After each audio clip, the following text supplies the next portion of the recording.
that fog, move that bar, exploit a hole in the firefox. Acting is about bringing in. Sveiki visi, čia vėl BSQ. Tai ką, paskutinė mūsų pamoka, paskutinis tutorialas šitos programos X. Ir šiandien norėčiau pašnekėti apie bugus, pagrindinius bugus. Ir jų iš tikrųjų yra 3, netgi 3.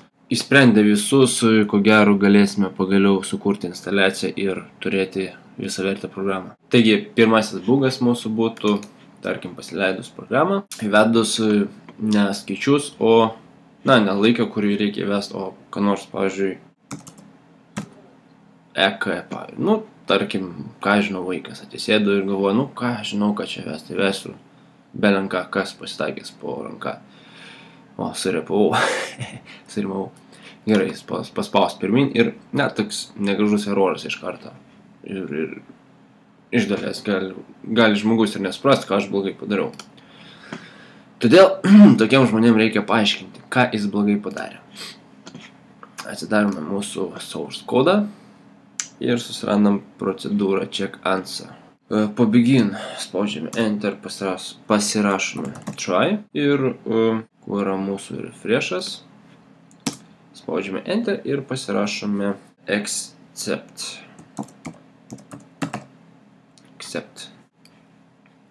Final nereikia šito mums. Po accept dar reikėtų pasirašyti, paaiškinti, kas blogai. Tai būtų show message. Ir ką mes galim paaiškinti. Prašau įvesti. Aš tada lietuviškai rašiau, tai ko gero ir dabar tą patį padarysiu.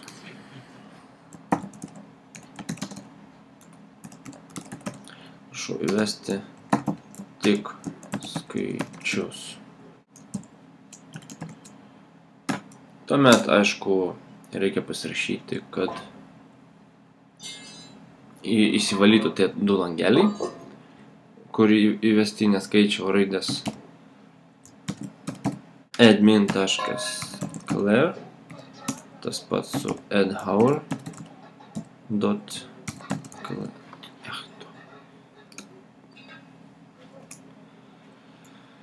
Reikia nustatyti, kad vėl žymeklis būtų valandų tam langelyje. addHour.setFocus. Štai šitai. Gerai, spaudžiame run ir build all. Pasileidžiame mūsų programėlę. Ir pabandysiu vėl vesti EK, spaudžiu enter ir programa išmeta informacijos langelį, prašau įvesti tik skaičius. Gerai, toliau judame prie mūsų antro bugo.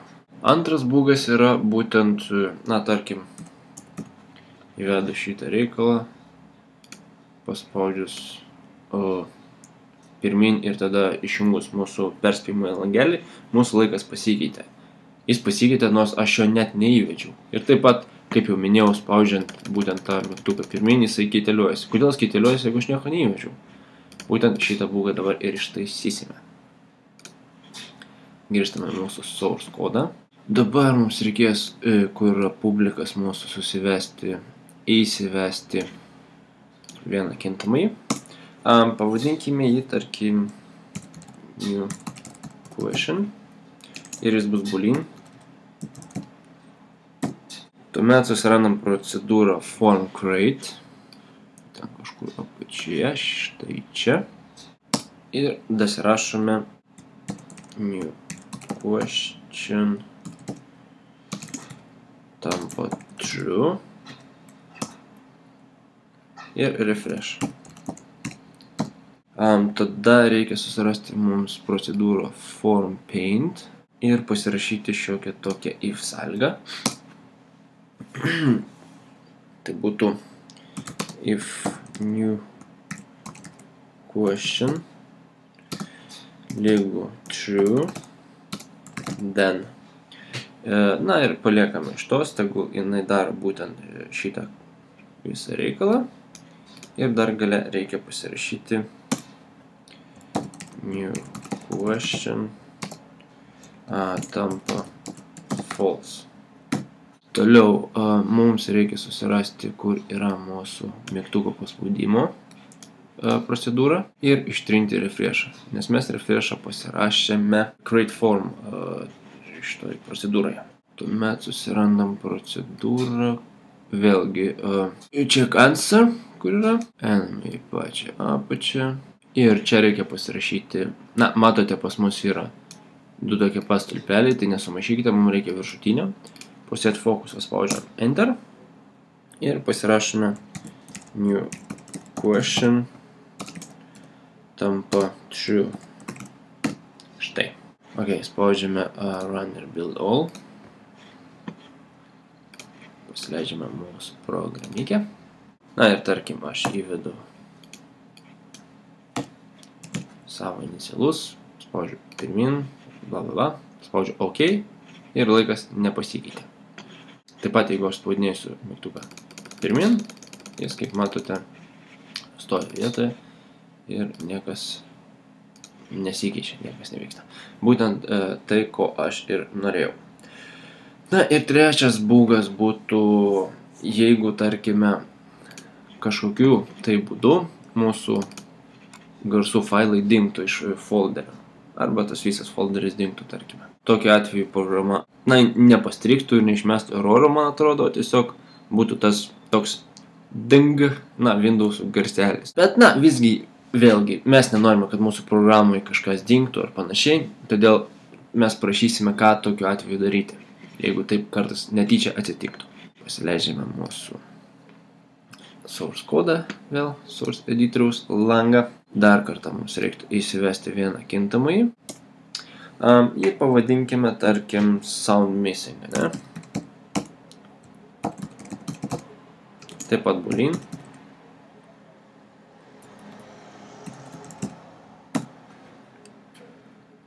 Susirandame mūsų procedūrą on create form create. Po sound on spaudžiame enter ir įsivedame if sąlygą. Tai būtų if not file exists, taip daros rašasi. Tada rašome kelią iki mūsų garso pirmojo. Garsai, taip, taškas, wolf, net nežinau kaip čia pasakyti. Then sound missing yra true, tampa true. Na, vėl tą patį reikia pasirašyti, aš tinginys, tai aš nusikopijuosiu, bus greičiau. Na ir tiesiog čia reikia pakeisti į kitą garselį, tai būtų ne. Tuomet dar reikėtų pasirašyti sound missing tampa false. Na ir žinoma, reikia mūsų vartotojui pasakyti, kad būtent to garso trūksta. Tuomet reikia išmesti jam, kaip sakant, tą lentelę. Pasirašome if sound missing yra true, then show message. Na ir parašykime true, gerai, rašom lietuviškai. Trūksta garso failų arba direktorijos, tarkime. Prašau perinstaliuoti programą. Na, gerai bus ir taip. Tada einame, kur yra mūsų check answer procedūra ir ją šiek tiek pakoreguojame. Ir pasirašome if sound lygu true and sound missing lygu false, then blah blah blah, play sound garsai, gerai. Ir lygiai tą patį pasirašome čia. If sound on equal true and sound missing equal false, then. Beje, dar viena klaidelė, tarkim, jeigu bandant paleisti, ją jums turėtų išmesti iš to eilutį, čia turėtų būti ne tampa, o lygu. Na ir pabaigai, aišku, galima nustatyti tam tikrus parametrus, labai smulkius, tokius galbūt ne kiekvienam suprantamus ir ne kiekvienas juos pamatys. Paprasčiausiai spaudžiame Project ir Project Options, mes jau buvom, kai dėjom ikoną. Galime titlą užsirašyti. Programa X. Na ir, aišku, galime pasižymėti versiją. Kadangi tai pirma programa, tai būtų 1.0, ar ne? Na, tik tiek. Gerai, pabandome padaryti build all. Paleisti ir pasižiūrėti, kaip viskas vyksta. Gerai, įvedu RT. Prašau įvesti tik skaičius. Gerai, įvedu skaičius.